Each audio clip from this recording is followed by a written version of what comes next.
Hello aspirants, स्वागत है आप सबका आज के वीडियो में। आज हम पढ़ेंगे 13 जनवरी 2023 के करंट अफेयर्स। तो जल्दी से निकालें अपना पेपर पेन एंड करें वीडियो के साथ में ही अपनी नोट्स मेकिंग स्टार्ट।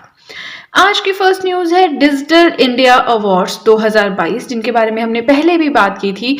किसके द्वारा कन्फर किए गए हैं? By the president of India Draupadi Murmu. तो अब इन्होंने ये प्राइज दिए हैं डिजिटल इंडिया अवार्ड्स 2022। तो अब हम बात करेंगे कि platinum award digital initiatives at grass root level के लिए किसको दिया गया है? तो वो दिया गया है ई विवेचना ऐप को। ये एक एप्लीकेशन है। तो समझ रहे हैं, डिजिटल इंडिया अवार्ड्स में भी कैटेगरीज हैं, ठीक है। तो उसमें जो digital initiatives at grass root level समझते हैं, मतलब बिल्कुल ग्राउंड लेवल पे, ठीक है। कोई भी स्कीम इंप्लीमेंट होती है तो उसके लिए इतना पैसा गया, ये वो, लेकिन वो आम आदमी तक उसका बेनिफिट पहुंचता है कि नहीं? तो वो जो आम आदमी वाली स्टेज होती है, that is known as grass root level. तो इस कैटेगरी में प्लेटिनम अवार्ड दिया गया है ई विवेचना ऐप को। ये कौन से स्टेट की ऐप है? Of state crime records bureau MP. Madhya Pradesh का जो स्टेट क्राइम रिकॉर्ड्स ब्यूरो है, उनकी ये एप्लीकेशन है। अब ये तो हो गई इस कैटेगरी की बात। यहाँ पे एक और कैटेगरी में प्लेटिनम अवार्ड दिया गया है, जिसका नाम है digital empowerment of citizens category. तो इस कैटेगरी में प्लेटिनम अवार्ड किसे दिया गया है? ई नाम को। ये हमने पहले भी पढ़ा है, राइट। सो ई नाम जो है कौन से मिनिस्ट्री का इनिशिएटिव है? ये है of ministry of agriculture and farmers welfare. Plus ये जो अवार्ड्स हैं, जो कि इंडियन प्रेसिडेंट द्रौपदी मुर्मू जी ने दिए हैं, ये दिए हैं न्यू दिल्ली में, ठीक है। चलिए, फर्स्ट पॉइंट हो गया हमारा कंप्लीट। आगे चलते हैं, आज की सेकेंड न्यूज पढ़ते हैं। तो ये भी बहुत खास न्यूज है। अब देखिए, JSW group appointed as its global partner by international hockey federation FIH।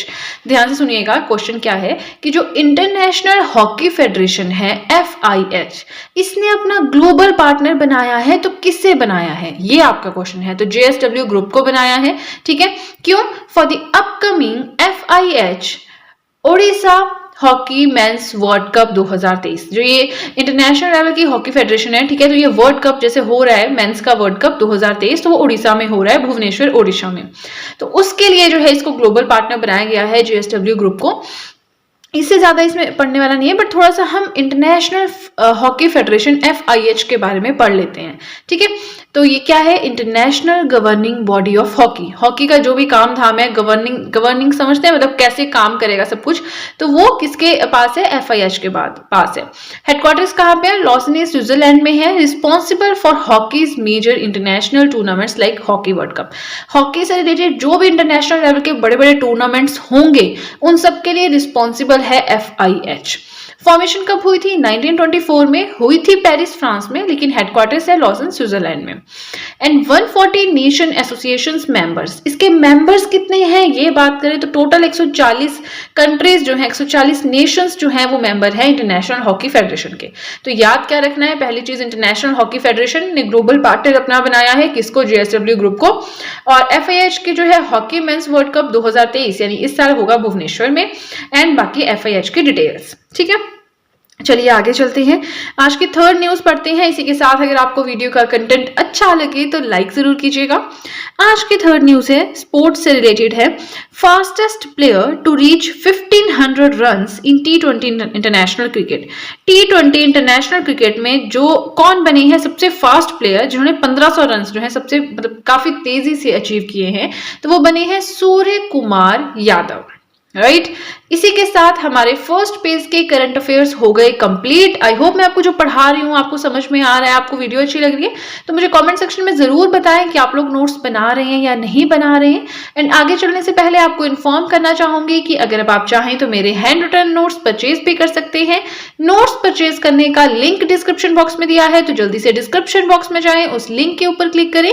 जैसे ही आप उस लिंक के ऊपर क्लिक करेंगे, आप डायरेक्टली मेरे साथ जुड़ जाएंगे व्हाट्सएप के थ्रू। आपके जो भी क्वेरीज है, क्वेश्चंस हैं, डाउट्स हैं, आप वहां पे पूछ सकते हैं। मैं भी वहां पे आपके साथ प्राइसिंग डिटेल्स जो है वो शेयर कर दूंगी। एंड देखिए, जिन नोट्स के थ्रू मैं अपने यूट्यूब चैनल पे पढ़ाती हूँ ना, तो सेम वही notes in the form of PDF थोड़ा ऑर्गेनाइज्ड वे में आपको मिलेंगे।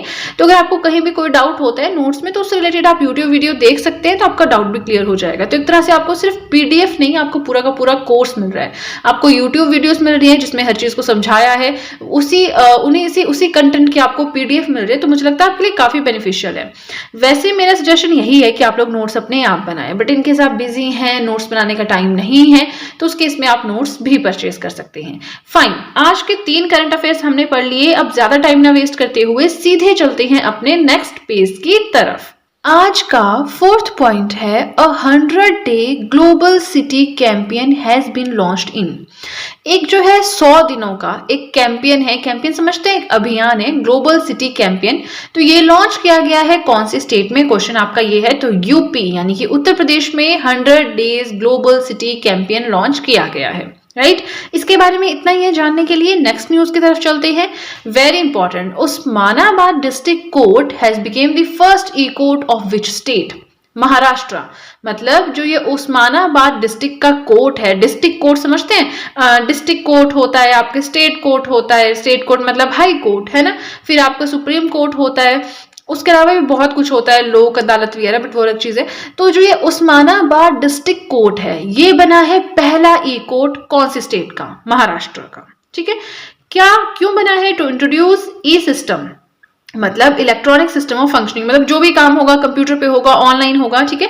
All court related work online, court से रिलेटेड जो भी काम होगा यहाँ पे ऑनलाइन होगा। फिलिंग फॉर्म्स, पेमेंट, कहीं पेमेंट हो रही है, कहीं कोई फॉर्म भर रहे हैं किसी केस से रिलेटेड, जो भी है काम वो इलेक्ट्रॉनिक फॉर्म में होगा। And libraries of the court has also been converted into digital mode. जितनी भी लाइब्रेरीज यहाँ पे थी उनको भी डिजिटल मोड में कन्वर्ट कर दिया गया है। तो याद रखना है आपने, पहला ई कोर्ट महाराष्ट्र का बना है उस्मानाबाद डिस्ट्रिक्ट, ठीक है। चलिए आगे चलते हैं, आज के 6th न्यूज पढ़ते हैं। ये थोड़ा सा आपका साइंस एंड टेक से रिलेटेड है। एक सैटेलाइट है, ठीक है, जिसका नाम है आजादी सेट सैटेलाइट। सो क्वेश्चन ये है, that startup that build the आजादी सेट सैटेलाइट, ये सैटेलाइट कौन से स्टार्टअप ने बनाया? स्टार्टअप आप समझते हैं कि किसी ने अपना नया बिजनेस स्टार्ट किया है, नई कंपनी, नई ऑर्गेनाइजेशन स्टार्ट की है, ठीक है। तो ऐसा कोई, उसको बोलते हैं स्टार्टअप, नया बिजनेस स्टार्ट करना, राइट। सो स्टार्टअप जो है ये कौन से स्टार्टअप ने ये सैटेलाइट बनाया है? आजादी सेट सैटेलाइट। तो ये बनाया है स्पेस किड्स इंडिया ने। It is a Chennai based space tech startup, Chennai based, space से काम करता है, स्पेस टेक्नोलॉजी बेस्ड स्टार्टअप है, ठीक है। Made by 750 school girls from government schools. इन्होंने किया क्या था, 750 लड़कियों को सिलेक्ट किया था, अलग अलग, मतलब पूरे नेशन में जो है अलग अलग जो गवर्नमेंट स्कूल्स है वहां से लड़कियों को सिलेक्ट किया था। तो उन्होंने 750 लड़कियों ने मिलकर ये सैटेलाइट बनाया है, ठीक है। बनाया तो क्या, हेल्प की होगी, आपने सजेशंस या कुछ इनोवेटिव तरीके दिए होंगे ना, ऐसा कुछ किया होगा। सो टारगेटेड लॉन्च डेट, कि अभी कब तक टारगेट है कि इसका लॉन्च हो जाएगा? 16 जनवरी है ना, 2-3 दिन बाद। So this project is supported by NITI Aayog. जो नीति आयोग है उन्होंने पूरा का पूरा सपोर्ट दिया है इस प्रोजेक्ट को। नीति आयोग क्या है? National institution for transforming India आयोग, ठीक है। चलिए आगे चलते हैं, आज का 7th पॉइंट पढ़ते हैं। इसी के साथ अगर आपको वीडियो का कंटेंट अच्छा लगे तो लाइक जरूर कीजिएगा। चलिए आज का 7th पॉइंट पढ़ते हैं। एक और ऐसे पर्सन अब हमें मिले हैं, प्लेयर हमें मिले हैं जिन्होंने इंटरनेशनल लेवल से रिटायरमेंट ली है। तो कितने सारे हमने पढ़ लिए, हमने ड्वेन प्रिटोरियस पढ़ा, हमने सानिया मिर्जा पढ़ा, और भी हमने काफी पढ़े हैं जिनका मुझे अभी ध्यान भी नहीं है। तो ये क्वेश्चन आपका चलता ही रहता है कि इसने जो है वहां से रिटायरमेंट ली, तो ये कौन से पर्टिकुलर खेल से रिलेटेड थे, तो आपको पता होना चाहिए, ठीक है। तो आज का 7th पॉइंट बस यही है, ह्यूगो लोरिस, ये LLORIS है, ठीक है। Hugo Lloris announced his retirement from international football. इसका मतलब ये फुटबॉल प्लेयर है, इंटरनेशनल फुटबॉल से इन्होंने अपनी रिटायरमेंट जो है वो अनाउंस की है। फ्रांस की टीम के जो है वहां की फुटबॉल टीम थी उसके कैप्टन रह चुके हैं। वॉन वर्ल्ड कप इन 2018 में वर्ल्ड कप भी जीत चुके हैं, ठीक है। चलिए आज का 8th पॉइंट पढ़ते हैं। नेशनल साइंस डे 2023 कब मनाया जाएगा? 28 फरवरी को। लेकिन हम तो अभी मिड जनवरी में पहुंचे हैं, फिर हम क्यों पढ़ रहे हैं कि फरवरी में कौन सा डे सेलिब्रेट किया जाएगा? हम तो आगे पीछे वाला जो नजदीक वाला है वो पढ़ते हैं, है ना। तो देखिए अब क्यों किया गया है वो भी हम जैसे जैसे पढ़ेंगे आगे आपको समझ आएगा। सो नेशनल साइंस डे 2023 28 फरवरी को मनाया जाता है। पढ़ हम इसलिए रहे हैं because science and technology minister doctor Jitendra Singh released theme for this day. इस दिन के लिए जो साइंस एंड टेक्नोलॉजी मिनिस्टर हैं हमारे डॉक्टर जितेंद्र सिंह, उन्होंने थीम रिलीज किया है नेशनल साइंस डे के लिए, इसलिए हम इसे पढ़ रहे हैं। थीम क्या रहेगा इसका? Global science for global wellbeing, ठीक है। और ये सेलिब्रेट किया जाता है, ये थीम आपने याद रखना है, बहुत इंपॉर्टेंट है। बाकी जब हम 28 फेब तक पहुंचेंगे तो हम फिर से इसके बारे में बहुत अच्छे से पढ़ेंगे, है ना। So celebrated every year to commemorate the discovery of Raman effect by C.V. Sir C.V. Raman. So Raman effect की डिस्कवरी की थी, ठीक है, सर सीवी रमन इन्होंने की थी। तो इसी दिन की यादगार में हर साल नेशनल साइंस डे सेलिब्रेट किया जाता है, ठीक है। चलिए, हमारा सेकंड पेज भी हो गया कंप्लीट। तो मुझे कमेंट सेक्शन में जरूर बताएं आपको वीडियो कैसी लग रही है, क्या आप लोग सच में नोट्स बनाते हैं साथ में, या फिर कमेंट्स तो बहुत आते हैं कि यस मैम नोट्स बना रहे हैं। तो मुझे बताएं कि क्या चल रहा है। एंड आगे चलने से पहले एक और चीज है जो आपको बताना चाहूंगी कि अगर आप चाहें तो मुझे इंस्टाग्राम पे भी फॉलो कर सकते हैं। अपने इंस्टाग्राम अकाउंट का लिंक मैंने डिस्क्रिप्शन बॉक्स में दिया है, तो जल्दी से डिस्क्रिप्शन बॉक्स में जाएं, उस लिंक के ऊपर क्लिक करें। जैसे ही आप उस लिंक के ऊपर क्लिक करेंगे आपके सामने मेरा इंस्टाग्राम अकाउंट हो जाएगा। एंड देन अगर आप चाहें तो मुझे वहां पर फॉलो कर सकते हैं। फाइन, अब सीधे चलते हैं अपने नेक्स्ट पेज की तरफ। आज का 9th पॉइंट है, Facebook parent Meta appointed Vikas Purohit as the director of global business group in India. India में जो मेटा का ग्लोबल बिजनेस ग्रुप है उसके डायरेक्टर कौन बने हैं? विकास पुरोहित। अब ये मेटा क्या है? तो देखिए, पहले फेसबुक था, फेसबुक जो ये मतलब ऑर्गेनाइजेशन थी पूरा का पूरा फेसबुक हैंडल करती थी। अब मेटा क्या है? It owns Facebook, Instagram and WhatsApp among other products and services. So Meta की और भी प्रोडक्ट्स एंड सर्विसेज हैं जिनका तो हमें आइडिया भी नहीं है, बट मोटा मोटा जो हमें पता है, पहले फेसबुक इनका था, इन्होंने इंस्टाग्राम एंड व्हाट्सएप भी जो है खरीद लिया। तो जो सबसे खतरनाक चलने वाली सोशल नेटवर्किंग साइट से आप सोच सकते हैं वो एक ही इंसान के पास है ना। फेसबुक, इंस्टाग्राम, व्हाट्सएप तीनों जो है मेटा को बिलोंग करती है, ठीक है। चलिए, अब पढ़ते हैं आज का 10th point. Adelaide international 2023 men's singles title and women's singles title कौन जीता है? बस ये पढ़ने से ज्यादा पढ़ने की जरूरत नहीं है कहां पे हुआ क्या हुआ, बस हमें पढ़ना है मेंस सिंगल टाइटल कौन जीता है, वुमेन्स वाला किसको मिला है। तो मेंस में बात करें, नोवाक जोकोविक है बाय डिफीटिंग अमेरिकाज या अमेरिकन सेबेस्टियन कॉर्डा। तो नोवाक जोकोविक आपने याद रखना है, मेंस में नोवाक जोकोविक और वुमेन्स में आरियाना सबलेंका, ठीक है। चलिए आगे चलते हैं, आज का 11th पॉइंट पढ़ते हैं। ये पॉइंट भी काफी ज्यादा इंपॉर्टेंट है। सो 11th पॉइंट है that India has discovered 2 lithium mines and 1 copper mine in which country. India के जो है जियोलॉजिस्ट किसी कंट्री में गए, उन्होंने वहां पे 2 लिथियम माइंस और 1 कॉपर माइन की जो है डिस्कवरी की है। तो कौन सी कंट्री में की है? अर्जेंटीना में की है। अब देखिए जरा अर्जेंटीना मैप में कहां पे है, कौन से कॉन्टिनेंट में आता है? सो ये आता है कॉन्टिनेंट साउथ अमेरिका में, ठीक है। कैपिटल है ब्यूनोस आयर्स, करेंसी है Argentine peso and currently is the top lithium producer globally. International level पे बात करें तो लिथियम का मतलब टॉप प्रोड्यूसर है कौन? अर्जेंटीना। कहां पे है? साउथ अमेरिका में। कैपिटल क्या है? ब्यूनोस आयर्स, ठीक है। तो क्वेश्चन याद रखना है कि इंडिया ने डिस्कवरी की है अर्जेंटीना में 2 लिथियम माइंस और 1 कॉपर माइन की, ठीक है। चलिए, अब हमारा 11th पॉइंट भी हो गया कंप्लीट। एंड वीडियो का कंटेंट अच्छा लगे तो लाइक जरूर कीजिएगा।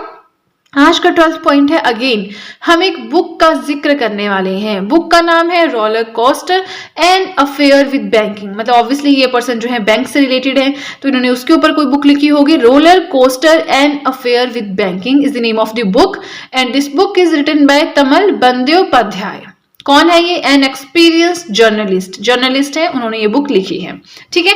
अब हम पढ़ेंगे आज का 13th point. 5th warmest year of India since 1901। 1901 के बाद 5वां सबसे गर्म साल जो है नोटिस किया गया है। कब? कौन सा साल है जो 5वां सबसे गर्म वार्मेस्ट ईयर रहा है इंडिया के लिए? तो वो रहा है द ईयर 2022, पिछला साल 2022 काफी ज्यादा गर्म रहा है। अब अगर 2022 5वां सबसे गर्म साल है 1901 के बाद, तो बाकी के कौन कौन से रहे हैं वो देख लेते हैं। ऐसे याद कीजिएगा 2009, 2010, 2016, 2017, बट ये याद करने की जरूरत नहीं है, अपने आपकी बेसिक अंडरस्टैंडिंग के लिए। बाकी 5वां क्वेश्चन आपका इस तरह से आएगा तो उसमें 2022 आपने टिक करना है, ठीक है। चलिए, इसी के साथ हमारा 3rd पेज भी हो गया कंप्लीट। आपसे रिक्वेस्ट है कि नोट्स जरूर बनाएं। हम क्या करते हैं कि अभी हम फटाफट यूट्यूब वीडियो से देख लेते हैं, एग्जाम आ रहा है, और फिर जैसे ही एग्जाम हो जाता है उसके बाद हम फिर से जो है बड़े कामजोर टाइप हो जाते हैं कि नहीं बाद में करेंगे, मैगजीन पढ़ लेंगे। बट करंट अफेयर्स ऐसी चीज है ना कि आपको डेली पढ़नी ही ही पड़ेगी, आप चाहे आधा घंटा दो या 1 घंटा दो, इससे ज्यादा नहीं देना है सब्जेक्ट को, तो आपको डेली पढ़नी ही पड़ेगी, क्योंकि हर चीज हर दिन इतनी बातें आ रही हैं, आप कैसे at the end of the month की पीडीएफ से पढ़ सकते हो। तो मुझे तो ऐसा लगता है कि डेली आपको टाइम देना चाहिए। हाँ, at the end of the month आप रिविजन कर सकते हो, हर एक हफ्ते हर एक वीक के बाद आप रिविजन कर सकते हो, at the end of the month आप रिविजन कर सकते हो, डिफरेंट आप मैगजीन्स रेफर कर सकते हो अगर आपको लगता है कि जो मैं पढ़ रहा हूँ सब आता है। बट ऐसा ना करें कि महीने में एक ही बार करंट अफेयर्स पढ़ना है, फिर वो आपको वो सब्जेक्ट लगेगा, ऐसे आपको सब्जेक्ट नहीं लगेगा, ऐसे आपको एक रिलैक्सिंग सा लगेगा ये, है ना। अदरवाइज जैसे आप पॉलिटी पढ़ते हैं, ज्योग्राफी पढ़ते हैं, हिस्ट्री पढ़ते हैं, इकोनॉमिक्स पढ़ते हैं, वो आपको सब्जेक्ट लगते हैं, तो ये भी आपको सब्जेक्ट लगेगा। इसको सब्जेक्ट ना बनने दें, इसको अपनी स्टडी का एक इंटरेस्टिंग पार्ट रखें, क्योंकि करंट अफेयर से क्या होता है, आप हम करंट चीजों से रिलेट भी कर पाते हैं, हमारा जो है टॉपिक, हमारा जो सिलेबस है वो भी कवर होता है, तो इसको मतलब बोरिंग ना होने दें, ठीक है, इंटरेस्ट के साथ पढ़ें। चलिए अब सीधे चलते हैं अपने नेक्स्ट पेज की तरफ। आज का 14th पॉइंट है, Joshimath town had been declared as the disaster area belongs to which state और यूटी। जोशीमठ टाउन, इसको जो है डिजास्टर एरिया डिक्लेयर किया गया है, तो कौन से स्टेट में है ये? उत्तराखंड में है। कौन से डिस्ट्रिक्ट में है? चमोली डिस्ट्रिक्ट में है। नाउ करंटली फेसिंग लैंडस्लाइड्स, क्योंकि यहाँ पे बहुत सारे लैंडस्लाइड्स हो रहे हैं, तो काफी फैमिलीज जो है, काफी लोग जो है मिसिंग हो गए हैं इस वजह से, इसीलिए इसे डिजास्टर एरिया जो है वो डिक्लेयर किया गया है, ठीक है। आज का 15th पॉइंट पढ़ते हैं, startup India innovation week 2023। Startup India innovation week 2023 has been organised from, organise किया जा रहा है कब से? 10 से 16 जनवरी तक। बाय कौन से ऑर्गेनाइजेशन, कौन सा डिपार्टमेंट, कौन सी मिनिस्ट्री इसको ऑर्गेनाइज करवा रही है? सो ये ऑर्गेनाइज किया जा रहा है by department for promotion of industry and internal trade, आपको याद रखना है, ठीक है। चलिए आगे चलते हैं, आज का 16th पॉइंट पढ़ते हैं, काफी इंपॉर्टेंट है, न्यू अपॉइंटमेंट है, वो भी नासा की, तो आपको पता होना चाहिए नासा के न्यू चीफ टेक्नोलॉजिस्ट कौन बने हैं। क्वेश्चन है, who has became the new chief technologist of NASA, तो वो है AC चिरनिया, ठीक है। अब नासा क्या है? नासा मतलब जैसे इंडिया की स्पेस एजेंसी है ना, ISRO, Indian space research organisation, वैसे ही USA की है नासा, ऐसे आपने याद रखना है, ठीक है। चलिए हल्का सा नासा के बारे में पढ़ लेते हैं। सो नासा की फुल फॉर्म क्या है? The national aeronautics and space administration. It is the independent agency of US federal government, जो US की गवर्नमेंट है उसकी इंडिपेंडेंट एजेंसी है, responsible for space research, space से रिलेटेड, यूनिवर्स है आपका, सोलर सिस्टम है, स्टार्स है, सैटेलाइट्स है, उससे रिलेटेड जो भी रिसर्च है उसका काम इनके पास है। फॉर्मेशन कब हुई थी? 1958, डेट याद रखनी है तो 29 जुलाई, अदरवाइज 1958 ही याद रखें। हेडक्वार्टर्स कहाँ पे है? वॉशिंगटन DC में, और एडमिनिस्ट्रेटर जो सारा काम धाम संभालते हैं वो कौन है? Bill Nelson. मोटो क्या है नासा का? ये भी आपको पता होना चाहिए, तो मोटो है exploring the secrets of universe for the benefit of all. Secrets जो है यूनिवर्स को, उनको एक्सप्लोर करना ताकि सभी उसका फायदा उठा सके, मतलब इस तरह से समझने की कोशिश कीजिएगा। मोटो याद रखना है, exploring the secrets of universe for the benefit of all. So question क्या था कि नए चीफ टेक्नोलॉजिस्ट बने हैं नासा के, कौन? AC चिरनिया। नासा क्या है? The national aeronautics and space administration, USA की अपनी स्पेस एजेंसी है, फॉर्मेशन हुई थी 1958 में, हेडक्वार्टर्स है वॉशिंगटन DC में, एडमिनिस्ट्रेटर है बिल नेल्सन, एंड मोटो क्या है? Exploring the secrets of universe for the benefit of all. चलिए इसी के साथ हमारा 16th पॉइंट भी हो गया कंप्लीट। अब हम पहुंच गए हैं अपने लास्ट और 17th पॉइंट की तरफ। यहाँ पे एक प्रोग्राम की बात की गई है, निधि आपके निकट, प्रोग्राम लॉन्च्ड बाय, एक प्रोग्राम का नाम है निधि आपके निकट। ये लॉन्च किया गया है किसके द्वारा? EPFO के द्वारा। और EPFO क्या है? The employees provident fund organisation, ठीक है।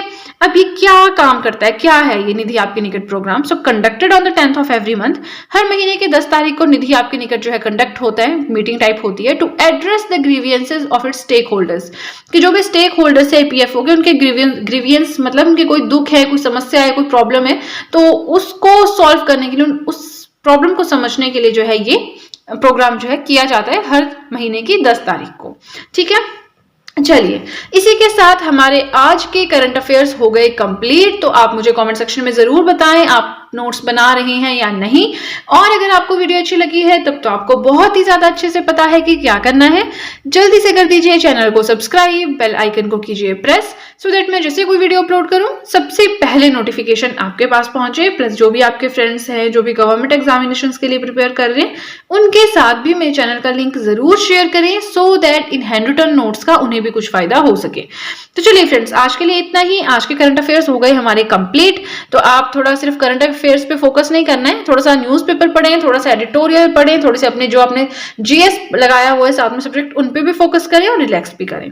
तो चलिए आज के लिए इतना ही, अब हम मिलेंगे नेक्स्ट वीडियो में। So that's it guys and see you soon.